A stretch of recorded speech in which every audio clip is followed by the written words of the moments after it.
I am sure তোমরা যারা আমার মতো ভাপা প্রেমী অনেক রকম ভাপা রেসিপি তো ট্রাই করেছো, ভেজ নন ভেজ, কিন্তু বড়ি ভাপা যদি একবার খেয়ে থাকো, মানে ডালের বড়ি ভাপা, তাহলে তোমাদের ভালো লাগবেই।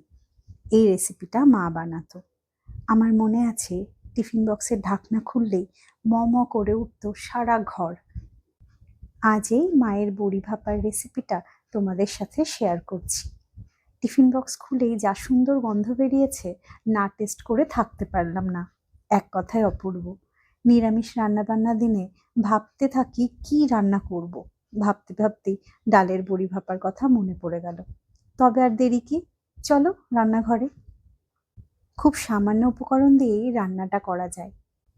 একটা বাটিতে 1 চামচ সাদা সর্ষে, 1 চামচ পোস্ত, 1 চামচ কালো সর্ষে, হাফ চামচ লবণ, মানে স্বাদ অনুযায়ী, সামান্য হলুদ, 3টে কাঁচা লঙ্কা নিয়ে প্রথমে শুকনো ভালো করে ঘুরিয়ে নিয়েছি, মানে বেটে নিয়েছি।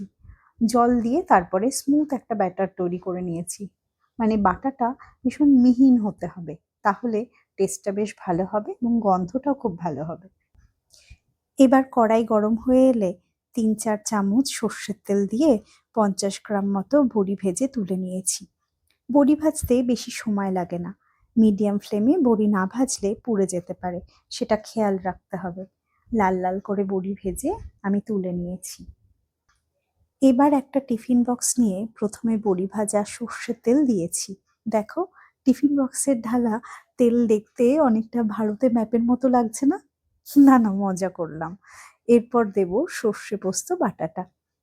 সর্ষে পোস্তর বাটি ধোয়া জলটাও দিয়ে দেব, কারণ জল দিতে হবে, না হলে ভাপে অনেকটা জল টানে।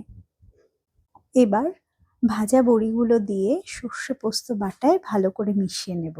ওপর থেকে বাকি ভাজা বড়ির যে তেলটা রয়েছে সেই তেলটা দিয়ে দেব এবং 2টো কাঁচা লঙ্কাও চিড়ে দেব।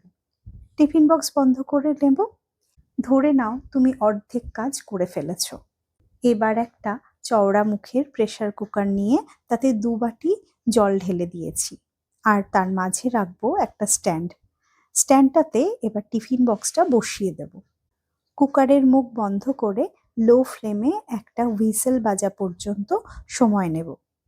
এরপর গ্যাস ওভেন বন্ধ করে রেখে দেবো মোটামুটি 10 থেকে 15 মিনিট মতো। সময়টা দিতে হয় কারণ ভাপে শক্ত বড়িগুলো নরম হয়ে যাবে বলে।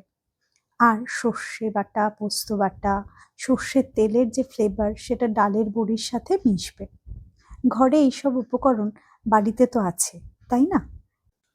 একবার খেয়ে দেখোই না, ভালো লাগবেই তোমাদের। আর মনে মনে বৈশাখীকে থ্যাংক ইউ জানাবে, সেটা জানি। টিফিন বক্স খুলতেই ভাপা ডালের বড়ির সুগন্ধে ঘর ভরে গেছে। আমি এতে শুকনো লঙ্কা ব্যবহার করিনি, কাঁচা লঙ্কা দিয়েই করেছি। তোমরা যদি ভালোবাসো অবশ্যই ব্যবহার করতে পারো।